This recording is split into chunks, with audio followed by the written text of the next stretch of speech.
energi-energi yang di sekitar kita itu akan merasakan biasanya ada getaran gitu ya, ada seperti angin gitu ya. Jadi tidak langsung wujud secara nyata. Memang ada tanda-tandanya dulu gitu ya. Kadang ada juga wangi-wangi khusus gitu ya. Misalnya wangi misik, wangi rempah-rempah, wangi menyan dan lain sebagainya. Meskipun kita sedang membakar buhur misalnya, tapi ini wanginya kok beda gitu.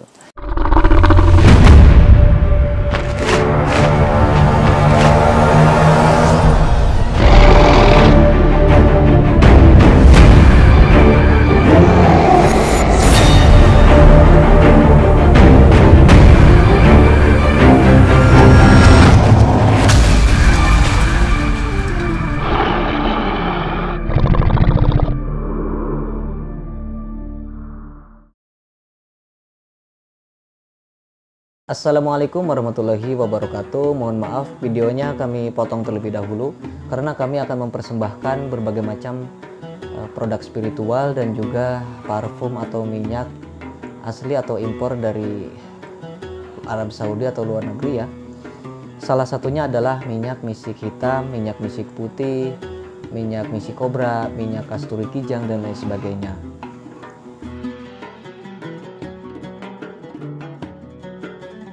Salah satunya yang saya pegang ini adalah minyak misik hitam asli impor dari Arab Saudi ya.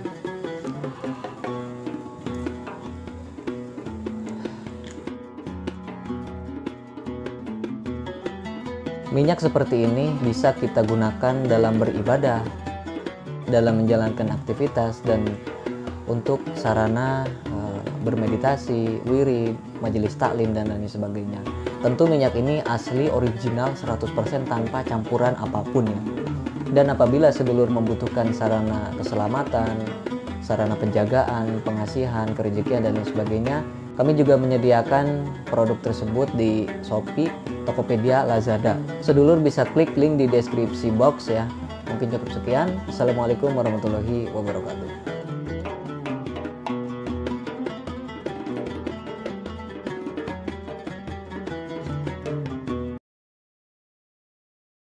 Assalamualaikum warahmatullahi wabarakatuh. Ketemu lagi dengan saya Ki Bagus Purwas. Salam spiritual. Apa kabar sedulur semua? Semoga semuanya selalu dalam keadaan sehat walafiat dan selalu diberikan rezeki yang banyak oleh Allah Subhanahu wa taala. Amin ya Allah ya rabbal alamin.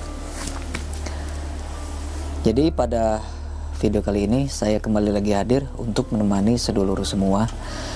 Kita akan kembali lagi membahas tentang dunia spiritual, dunia supranatural, dan juga dunia ilmu kegaiban.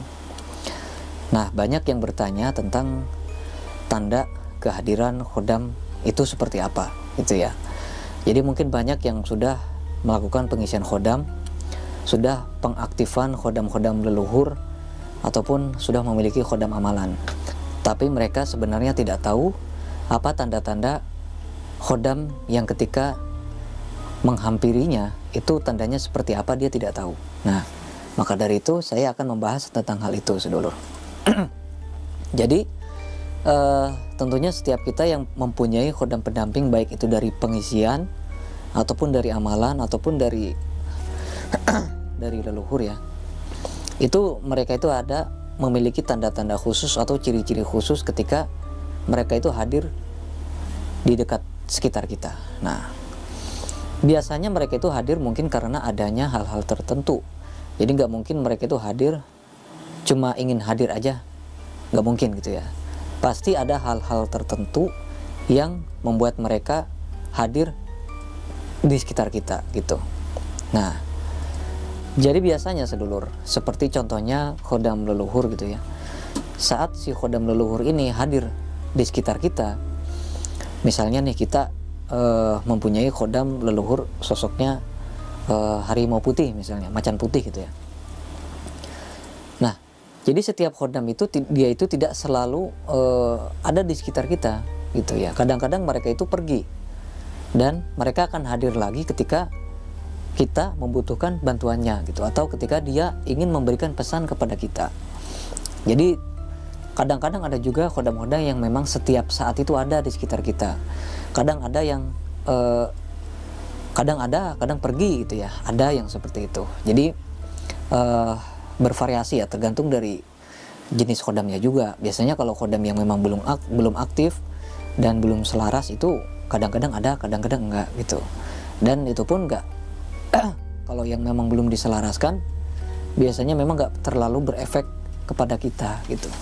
Nah, berbeda dengan khodam yang memang sudah diselaraskan, sudah aktif mendampingi kita. Jadi mereka itu akan selalu dekat dengan kita, selalu mendampingi kita kemanapun kita pergi.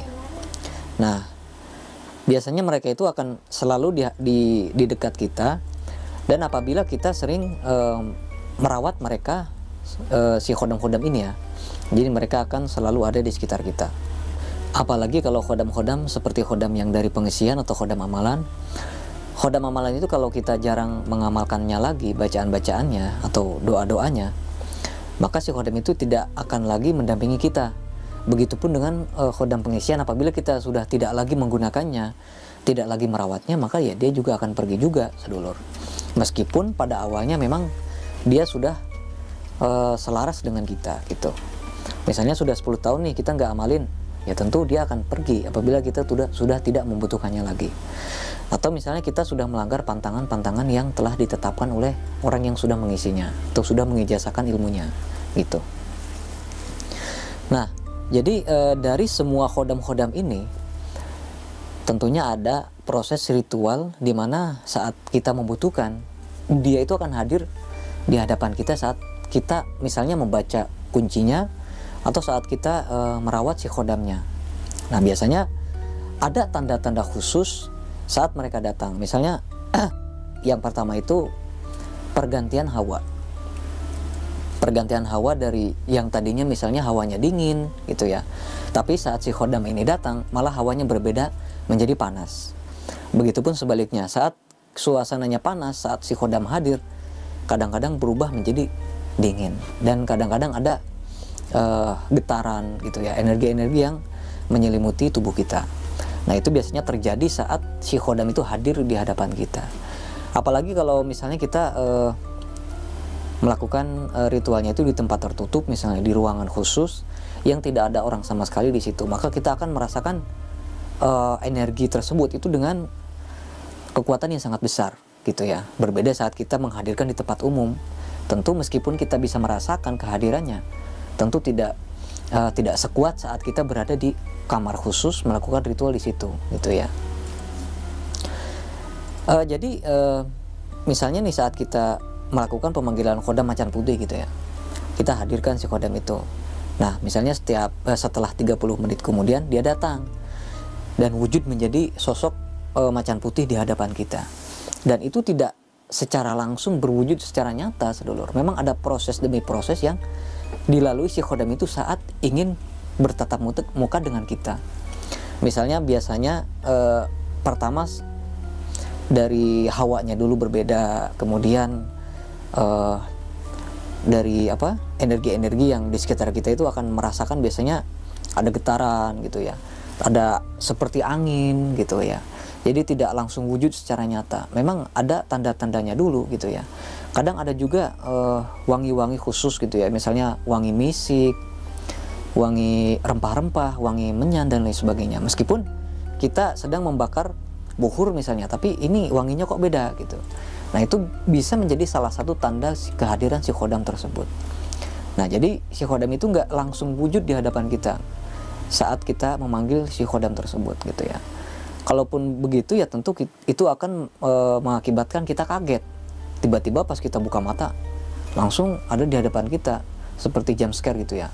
Wah, itu bahaya. Makanya si khodam ini pun dia akan membuat kita aman, merasakan nyaman saat dia itu hadir di hadapan kita. Nah, makanya dia memilih cara itu, yaitu dengan misalnya keluar wangi-wangian dulu, terus kemudian pergantian hawa gitu ya. Terus kita merasakan adanya orang yang misalnya sedang berjalan-jalan di sekitar kita, orang yang melangkahkan kaki, atau terdengar suara-suara seperti suara yang ada bisikan atau suara auman macan ya, tergantung dari jenis khodamnya apa dulu. Itu akan terjadi saat kita melakukan proses pemanggilan si khodam tersebut gitu ya. Nah, saat kita sudah melewati proses-proses itu, baru si khodam ini akan memadatkan tubuhnya untuk bisa memasuki dunia manusia dan bisa kita lihat gitu ya. Nah itu tanda-tanda kehadiran khodam ya. Jadi saat kita melakukan proses pemanggilan khodam. Nah begitupun dengan saat kita tiba-tiba didatangi si khodam nih. Kita misalnya lagi nggak ngapa-ngapain, kita misalnya lagi scroll YouTube gitu ya, tiba-tiba kita merasakan perbedaan energi di sekitar kita duduk gitu ya misalnya. Terus kita merasakan getaran, hawa merinding kayak gitu ya. Nah itu bisa jadi salah satu pertanda bahwa khodam itu hadir di hadapan kita, di sekitar kita, meskipun ya pada intinya kita tidak melihat kalau memang mata batin kita belum terbuka gitu. Tapi paling tidak kita bisa merasakan dengan sangat jelas sekali bahwa khodam ini hadir di dekat kita, dan batin kita pun merasakan hal itu. Wah ini sebenarnya khodam nih yang hadir gitu ya. Jadi batin kita itu seolah-olah menangkap bahwa itu adalah khodam yang kita miliki gitu. Nah biasanya di saat-saat seperti itu si khodam ini ingin memberikan sesuatu pesan kepada kita, kalau kita memang bisa menangkap pesan atau bisikan dari si khodam tersebut gitu ya. Ya tentu kalau saya jelaskan lebih panjang lagi nanti susah, karena ada cara khusus atau ilmunya khusus untuk bisa menangkap bisikan-bisikan dari khodam tersebut. Baik saat kita berada di jalan, baik saat di tempat ramai, baik saat dimanapun gitu ya. Saat kita sedang berada di luar, saat si khodam itu memberikan pesan kepada kita, kita bisa menangkap pesan tersebut sebenarnya. Cuman kebanyakan orang tidak mengerti tentang pesan tersebut. Adapun yang bisa menangkap bisikan itu, kadang-kadang mereka itu hanya mendengar suara-suara yang tidak begitu jelas gitu ya. Ada seperti orang yang bicara tapi nggak jelas ini suara apa, dia itu bicara apa. Nah sebenarnya mereka itu sudah bagus seperti itu, cuma ya tentu nanti ada lagi sebenarnya prosesnya ke sana. Jadi nggak cukup sampai di situ aja gitu. Nah itu salah satu pertanda saat si khodam itu hadir ingin memberikan pesan kepada kita. Dia itu akan memberikan pertanda dulu kepada kita. Ya seperti ada orang yang lewat pakai parfum gitu ya. Meskipun kita tutup mata ya tetap aja wangi parfumnya tetap kecium gitu kan. Terus suara langkah kakinya tetap kedengeran gitu. Nah ya, begitupun dengan khodam itu. Kurang lebihnya ya seperti itulah ya. Dan semoga sedulur semua bisa memahami apa yang saya sampaikan. Dan mohon maaf apabila ada kata-kata yang salah yang menyinggung perasaan sedulur semua. Mohon maaf. Nah mungkin cukup sekian konten kita pada video kali ini. Semoga bermanfaat. Saya Ki Bagus Purwas. Assalamualaikum warahmatullahi wabarakatuh.